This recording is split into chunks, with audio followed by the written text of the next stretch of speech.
When someone in your life dies, don't just skip to the celebration of life over top of your grieving, because grieving is healthy. A lot of people say, when I die, I don't want people to cry. I want them to have a party. I want them to have a barbecue. I want them to invite my favorite rock band over, have a lot of fun, talk well of me, play in the park, do volleyball. And a lot of people tend to want to make the death of someone they love a celebration of life. And I don't have a real problem with that in general. But I do have a problem with if it means don't cry for me when I'm dead, or if it means don't cry, don't shed tears, when it means don't be sad. Because that's unhealthy. When you lose someone, you can either stuff everything down, or you can let it live and you can let it flow. If you just do a celebration of life, then you're just stuffing things down. If you're celebrating with tears or whatever emotions come up, then that's okay. There are many emotions that can come up, including rage, bitterness, resentment, hollowness. All kinds of emotions can come up. Feelings of weakness, lack of motivation, purposelessness, feeling like a child, feeling like a little baby, feeling like a little 10-year-old. All of these things are okay. All of these things are necessary. It's like a fountain, you know. It just flows up and trickles back down. It's also like realistic.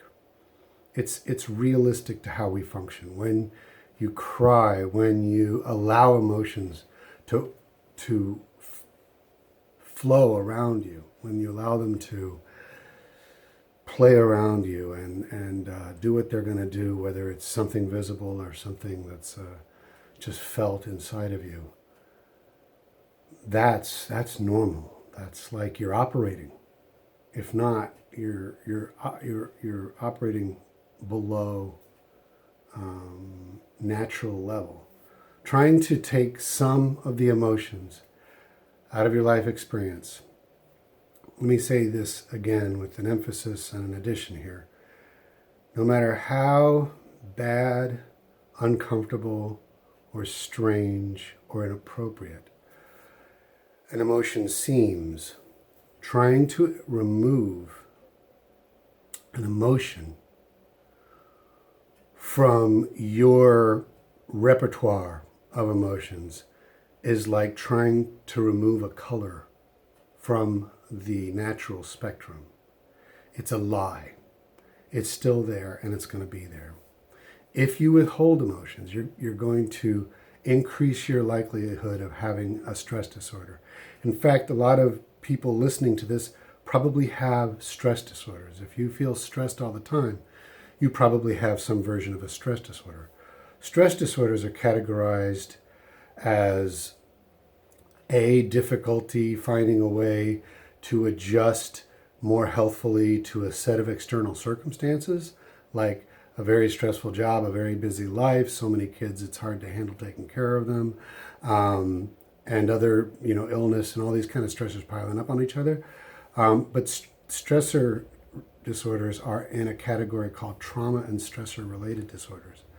And you can develop trauma just from what you call stress. So this is big. This is a big deal. One way to get through your trauma is to cry. Crying releases and relaxes you. Now, a long time ago, I learned to not cry. It was in high school. I was quitting the football team. Two coaches asked me why. I felt like they were grilling me. That was really my interpretation of the situation. But my interpretation led to me stammering and stuttering and crying. And I was so embarrassed and humiliated that somehow, deep inside me, I did resolve to never cry again. Well, ultimately, I started practicing how to release that stuff. And one year, many years later, I had an event happen in my life, and I cried convulsively. And I'm telling you all that to say that it actually hurt. It felt worse when I was done crying than when I had before I cried. So my head hurt, my muscles were more tense, and all that. So sometimes that's how it begins when you're learning to cry all over again. But you must. You must. And a lot of people would say, let's say this to the men. But I say, let's say this to the men and women. To you men, everything you've heard is wrong. Everything you've heard is wrong. Strong doesn't necessarily go with muscle tension. They're not the equivalent thing, you know. And muscle tension and other chemical activity in your body are what's causing you to walk around feeling just kind of all right most of the time, or stressed out or angry the rest of the time, tense and whatnot. So what you need is to loosen up and just be human. Be human again. If you're trying to be a man, stop trying to be a man. Stop trying to be a man. There's no formula. There's no description of a man personality versus a female personality. Femininity and masculinity are not completely useless words, but you are not a man. You are a person. You are a human being. And then, you know, you kind of fall under a category that was considered extremely valid in the past. But as valid as it might still be, I consider myself a man. But there's no quality that exists that's more feminine than masculine or masculine than feminine. You women, don't treat men like they are one-dimensional G.I. Joe dolls. You know, those things are actually 3D technically speaking, but you know what I mean. Don't treat them like they have this set masculine personality, like they're born aggressive, like testosterone creates these things in men. The clinical and scientific picture is absolutely not that clear. It casts tremendous doubt on what we have chosen to call masculine and feminine. So do not make statements like men are this way and women are that way. Men are not from Mars. Women are not from Venus. We all come from this planet. And we should be feeling emotions of just about 24 hours a day. So you can tell how far away from really feeling really human most of us are. You're blocking off your emotions most of the day. I'm blocking my emotions a significant portion of the day.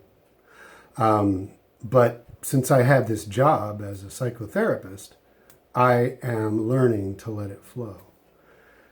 When you start to let your emotions flow, your life becomes more real, more felt, more tactile, more vivid, more vibrant. You feel more alive more often. It takes a long time to get used to this because feeling an emotion often comes up with some other background of emotion that's trying to resist your current emotion. And it can get very confusing. It can make you feel sick, tense, messed up. You can think you're doing it wrong. You can suddenly go into a semi-panic or some kind of anger and tension. I've been there a million times and I still have a long ways to go on my journey. But it's worth it. It's worth it. The more you become very, very emotional on a day-to-day basis. I'm emotional right now, so you don't see me necessarily like falling apart on the ground. I don't necessarily mean that, but yeah, every once in a while, a breakdown on the floor, that's probably normal. That's how you release things. Think about sex. We think about sex as something that's very physical. And at the end, there's a relaxation, there's a release, there's a a glow, But that's not just confined to sex. It's that which is part of being in touch with the rest of your natural healthy functioning, which is emotions. So look around you. Everybody's doing it wrong. Everybody's doing it wrong. You should be crying every once in a while. You should have spontaneous laughter like a little boy. And I know the word should is not really a very good word because I'm prescribing something for you. But I'm really trying to emphasize this. So when somebody dies, there's no explanation for why. There are a million explanations for why different emotions will come up. And because there are a million explanations for why those emotions seem to want to come up and you want to stifle them down, then there's really no good explanation. They just do. They are just part of the process of somebody in your life dying, or of a divorce, or of somebody moving away permanently, that you may never be able to see them again physically in real life. You moving, losing a job, getting a job, having children move out of the house, moving out of your parents' house. These are all highly emotional situations. They just are. So, start practicing allowing the emotions, and I'll tell you one way how. Sit down. Start paying attention to your breathing. Start letting your attention to your breathing allow your breathing to change in whatever way your breathing desires to change. As you do that, you're going to feel odd sensations sometimes. If you're not, you're doing something called dissociating. Try to go to different parts of your body and see if you can sense them. Sense them without touching them physically. Can I feel where my chest is? Can I feel what my ribs are doing? Can I feel what my legs are doing? Can I feel any tension in my body? Can I feel weird things that don't have words to describe them trickling around my body? And keep breathing through those things. Set up a routine for this kind of mindfulness. And you will start to develop more motion, more emotion in your body, in your head, in your face, the back of your neck, your throat, everywhere, where you feel achy at the end of the day. These things are not things to avoid. These things are the things to go right into. After a while, you'll notice that some of them will be palpable enough, sensed enough that they'll start to get closer to being expressed outwardly. And this is a key, because when you express them outwardly, then they've really taken their full cycle, and you'll probably move on to some other emotional state. There's probably plenty of time to be not so emotional in that stuff. But think about it. Even when you're asleep, you could be dreaming. You could be visually dreaming, and you could be what I call emotionally dreaming, where you're feeling feelings at night, and you wake up with certain feelings in the morning, and you're wondering where that all comes from. Why do I wake up feeling this way? So even with visual dreams, you have some emotions. It's amazing the kind of emotions you can have. But with your nighttime, sleep time, emotions are processing through. And they're a part of what makes you energized. Emotion, motivation, and motion are all part of the same systems. So what am I saying here? That after a while, these things will come up on your face and you'll be okay with it. Others may not, but you will. And what I would like you to do, in many cases, is start right away finding friends or a group of people who are very welcoming toward this emotional openness, this emotional expressiveness, this emotional vulnerability.